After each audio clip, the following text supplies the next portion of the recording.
In January 2021, Peloton was worth $49 billion.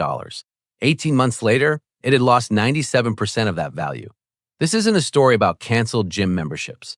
It is a story about $1,820 million manufacturing build-out that ignored the risk the market had already priced in. When the pandemic hit, Peloton couldn't make bikes fast enough. Orders piled up. Customers waited months.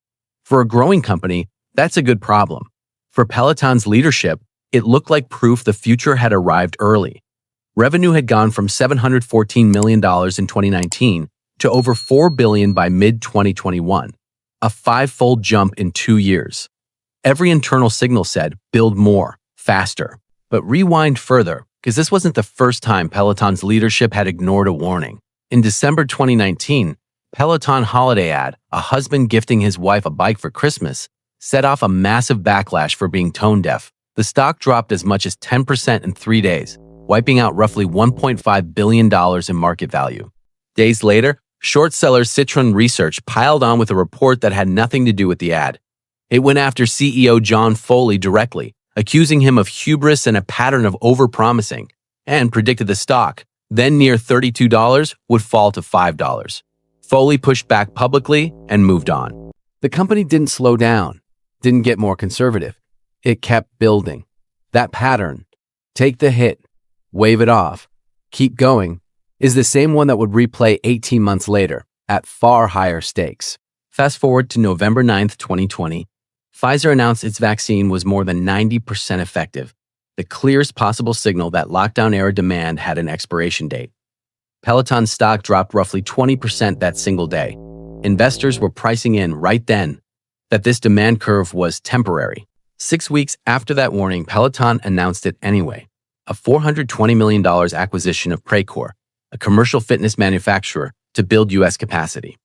That deal closed in April 2021, and within a month, Peloton extended the same bet with a $400 million factory in Ohio. Same decision, same logic, twice. $820 million committed after the market had already shown its hand. Foley later admitted the forecasting was flying blind. On the Q1 2022 earnings call, he said the company had never faced a more complex environment to predict demand and logistics in. And then, the world reopened for real. The stuck-at-home surge that built Peloton's 2021 forecast reversed, right as the new manufacturing capacity was finally coming online. Peloton's own balance sheet shows what was happening.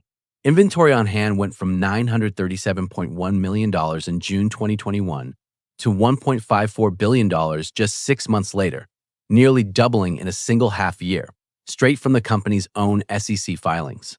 In fiscal Q4 2022 alone, Peloton posted a $1.2 billion loss, driven largely by restructuring charges tied to that same inventory and supply chain. The stock, which had peaked near $167, fell to $11. For the full fiscal year, the net loss reached $2.83 billion, more than the company had lost in every year from its founding through 2021 combined. That same instinct, dismiss the warning, keep moving, shows up once more in this period, in a different and more serious setting. In March 2021, a 6-year-old child died after being pulled under a Peloton Tread Plus treadmill. When the CPSC issued an urgent public warning weeks later, Peloton's first response was to resist recalling the product at all. 3 weeks of public pressure followed before the company reversed course, recalled roughly 125,000 units, and fully apologized publicly for how it had been handled. Peloton later paid a $19 million fine for failing to report the hazard on time. This isn't the financial story of this video. That stays the manufacturing bet. But it's the same reflex showing up again. His time with real human cost, instead of just a balance sheet. In February 2022, Foley stepped down as CEO. The board brought in Barry McCarthy, a former CFO at Netflix and Spotify, an operator, not a product visionary. His job was blunt: stop the bleeding. McCarthy cut Peloton's workforce by more than half and outsourced the manufacturing the company had just spent $820 million building in-house.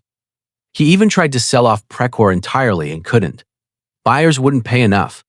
The company that bet everything on owning its factories ended up unable to even give them away. It worked, slowly. Losses narrowed quarter over quarter through 2023 and 2024, though the company was still losing money. and subscriber numbers kept sliding. In 2025, McCarthy was replaced by Peter Stern. In the quarter ending September 2025, something Peloton hadn't posted in years finally showed up. A positive GAAP net income, $14 million. Modest, but real. The catch? Revenue and subscriber counts are still falling. Connected fitness subscriptions dropped to 2.73 million, down 6% year over year. Peloton isn't growing again, it's just finally losing less money while it shrinks. Analysts now describe the stock as cheap relative to its cash flow. But that's a footnote, not a comeback. The company survived. It didn't win back what it bet away. Line up the pattern, and it's worth naming. A warning in 2019, a sharp market reaction in November 2020, and 6 weeks later, an $820 million bet made anyway.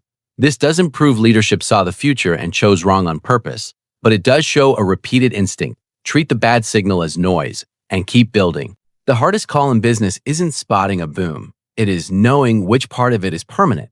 The market had already flagged that risk loudly 6 weeks before Peloton committed $820 million to betting against it.